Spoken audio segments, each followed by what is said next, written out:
Hello, my name is Romery Labajo, and today is March 26th of 2026, and I'm going to ask my patient from my patient a verbal consent. Do you agree that I record the entirety of this encounter, and I'm going to upload it in YouTube as enlisted from a professor to grade? Yeah.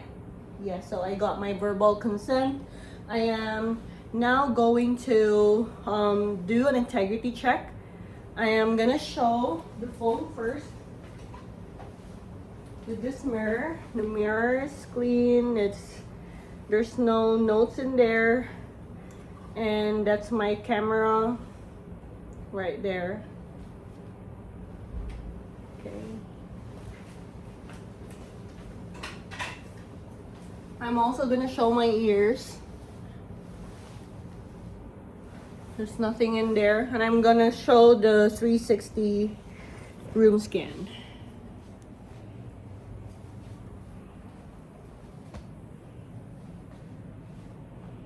The ceiling and the floor. Oops. Okay.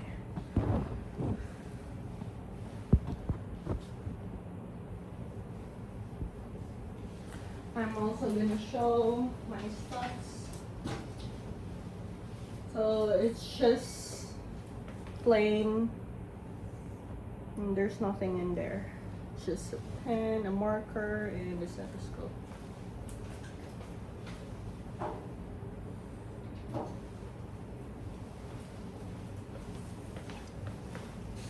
Now I'm gonna do hand hygiene. Hello, my name is Romery Labajo, student nurse practitioner. I am going to do an abdominal exam. Would that be okay? Yeah. Thank you, Nika. I have my patient's verbal consent. I'm going to ask you if you emptied your bladder, if you peed today Yeah. before coming to the examination room? Yes. Okay. So I made sure that my patient has emptied her bladder before doing the procedure. I'm gonna ask her to lay down for me, and I'm gonna be putting 2 pillows, 1 pillow under the head and 1 pillow under the legs to relax the abdominal muscles. So I'm gonna ask you to lay down for me. So for the purpose of this video, I don't have any pillows available. I only have blanket, but in real clinical setting, I'm gonna use a pillow.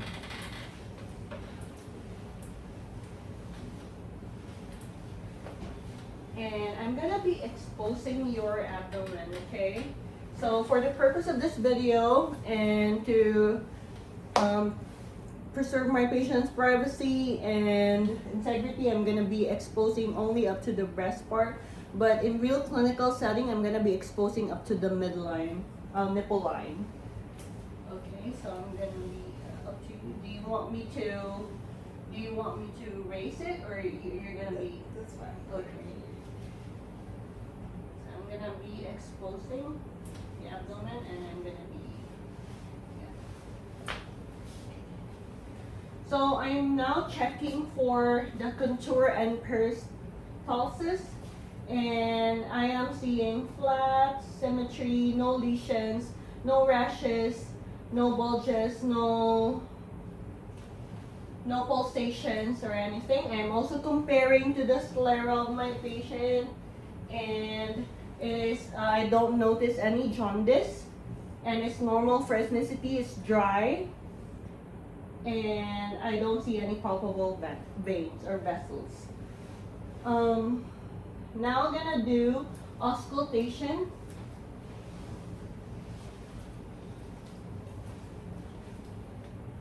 So I'm gonna be auscultating all 4 regions. It's gonna be a little bit cold, okay? I'm now gonna be auscultating on the right upper quadrant, and I should be hearing a normal active bowel sounds. About 5 to 35 gurgling sounds is normal. And I'm listening I'm gonna be listening for pitch and frequency, and it should be 5 to 35 vowel sounds. So I'm gonna be listening to the right upper quadrant, and I'm also listening for hepatic friction rub, and I'm listening at the left upper quadrant, and I'm also listening for a splenic friction rub, and I don't hear any hepatic friction rub or splenic friction rub, which is a normal finding. I'm going to listen for the left lower quadrant, and I'm hearing normal active vowel sound, and on the right lower quadrant, and I'm hearing normal active vowel sound. I'm hearing normal active vowel sounds on all 4 regions, on all 4 quadrants, and that's a normal finding. Now I'm going to listen to the vasculatures. I'm going to use the bell and the diaphragm.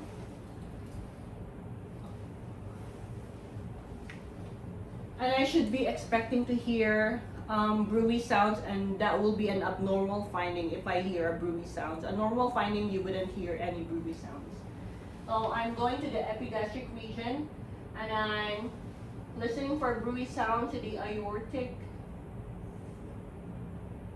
artery, and I'm not hearing the abdominal aortic artery brewy sound. And I'm now going to listen for the renal artery, and I'm not hearing any brewy sound. I'm also listening using the bell, and I'm not hearing any brewy sound on the aortic artery, and I'm trying to listen for brewy sound on the renal artery using the bell and the diaphragm, and I'm not hearing any brewy sound. I'm trying to listen for the brewy sound on the left renal artery, and I'm not hearing any brewy sound using the bell and the diaphragm. I'm now going to the iliac artery. I'm not hearing any brewy sound on the right iliac artery, and I'm not hearing any brewy sound. For the purpose of this video, I am going to listen only on the top of the clothing of my patient, but in real clinical setting, I will be exposing my patient, and I will be listening direct skin on a direct skin. Gonna be listening for the femoral artery on the right and left femoral artery on using the bell and the diaphragm, and I'm not hearing any brewy sound, which is a normal finding. So I didn't hear any brewy sound on the aortic, renal, right and left, iliac, right and left, and the femoral, right and left, using the bell and the diaphragm. And that's a normal finding. I'm now going to percuss all 4 regions. So with percussion on the abdominal cavity, I would be expecting to hear tympani. If I ever hear dullness, it's gonna be the liver, which is a normal finding. And if I hear dullness, it could be mass or deep-seated stool or ascites, which is an abnormal finding. So I'm going to percuss, and I'm hearing tympani on the right upper quadrant, and on the left upper quadrant I'm hearing tympani, and the right lower quadrant I'm hearing tympani, which is a normal finding. Now I'm going to percuss on the bladder. I'm gonna expose you for a little bit, okay? I'm gonna percuss for the bladder, and I'm hearing tympani, and the patient mentioned that she emptied her bladder earlier. I'm also gonna percuss not only the bladder but also for the liver, and I'm gonna measure it, and the spleen. So I am going to check from the mid-clavicular line going to the point of the umbilicus, and I'm going to percuss superiorly from tympani until I hear dullness. Now I'm hearing dullness.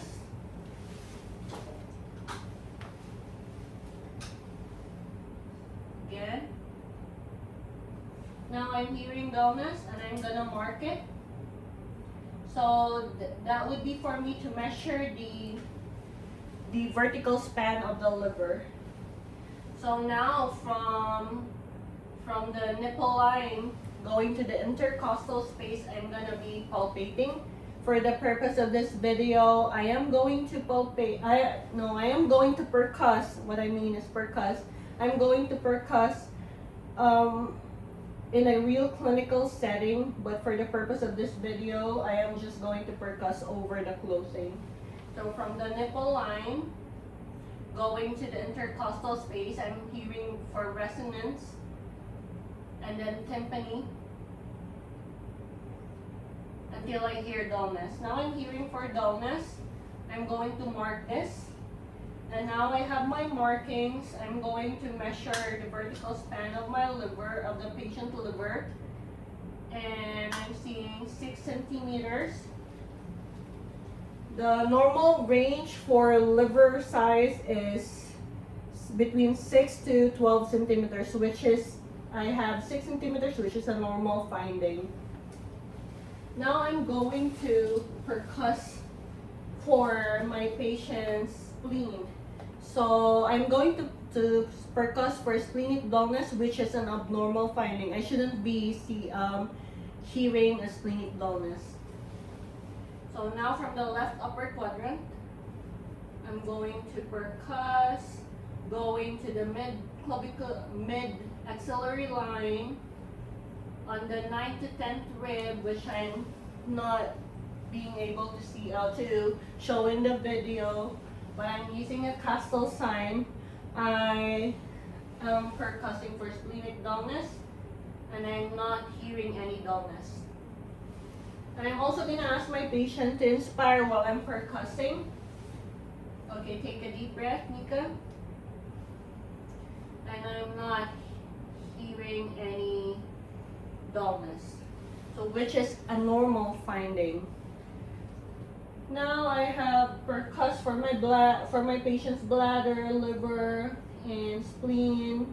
So that would be the Castle sign for the spleen. And now I am going to do a palpation. So I'm going to use light and deep palpation. Light for one hand and the deep palpation with using my 2 hands. And I'm gonna do special test too. Okay, so I'm going to feel for softness, firmness, rigidity on my patient's abdomen, any palpable mass. And now I'm gonna start on the right upper quadrant. I'm going to lightly palpate on a rocking motion, right upper quadrant, and I'm feeling softness. On the left upper quadrant, and I'm feeling softness. On the left lower quadrant, and I'm feeling softness. On the right lower quadrant, and I'm feeling softness. I'm now gonna use 2 hands for deep palpation. And I'm gonna check my patient for any signs of pain. I'm gonna ask her if she's having any pain too. And I'm checking my patient's face for any signs of pain, and there's nothing. Is there any pain? Let me know, okay? There's no tenderness. I'm feeling soft on all 4 regions. And there's no irregularities. There's no mass. It's soft. It's not firm. There's no rigidity, no firmness. I am now going to palpate for the liver. And while I instruct my patient to take a deep breath, Nika, take a deep breath. So I am now palpating the patient's liver, and it's soft. There's no abnormal shape, no irregular shape, and there's no rigidity, and it's a normal finding.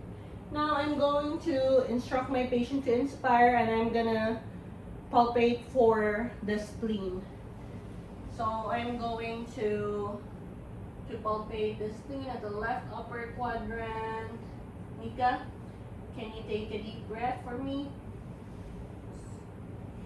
And I'm not palpating I'm not able to palpate the spleen. So since I'm not able to palpate the spleen, that is a normal finding.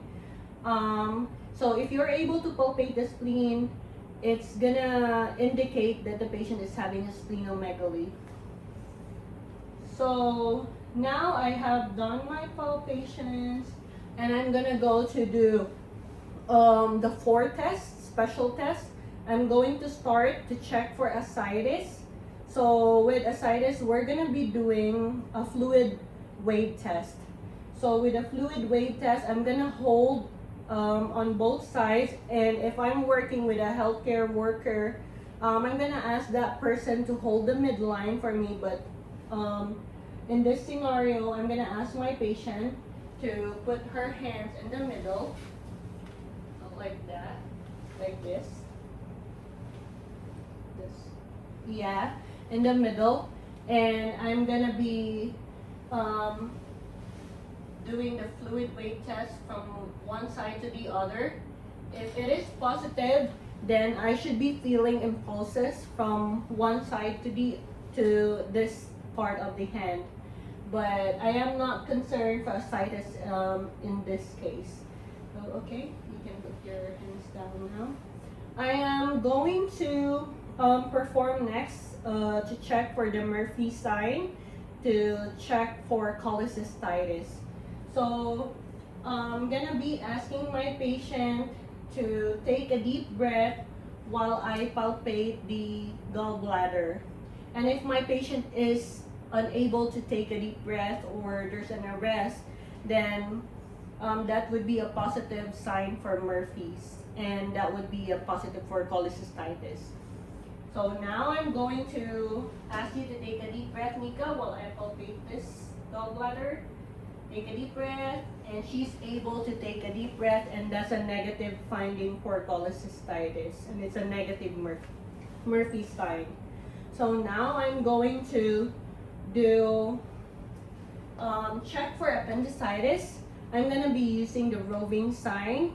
I'm gonna be palpating the left lower quadrant. If there is a referred pain to the right lower quadrant, then it is a positive for appendicitis.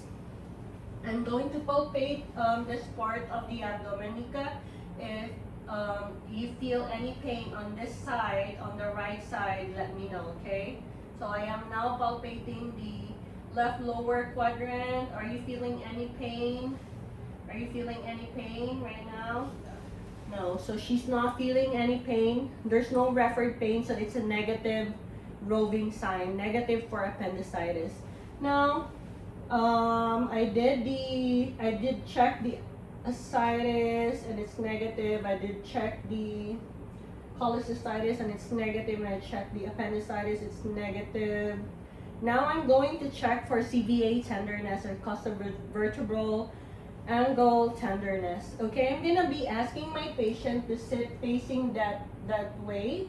You're gonna be sitting facing that way. Okay. And I'm gonna be exposing your back that way. Yes, please. Thank you. And I'm gonna be exposing your back. I'm gonna search for the 12th rib bilaterally. So this is the 12th rib. And I'm gonna be firmly percussing the CVA for tenderness. Let me know if you feel any pain, okay? Do you feel any pain? So now I am also gonna percuss on the other side, the 12th rib.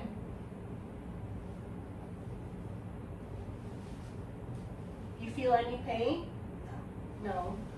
So it's a negative finding for CVA tenderness. And that would be a negative for renal colic or pyelonephritis. And that wraps up my assessment, abdominal assessment. Thank you for your time, Nika.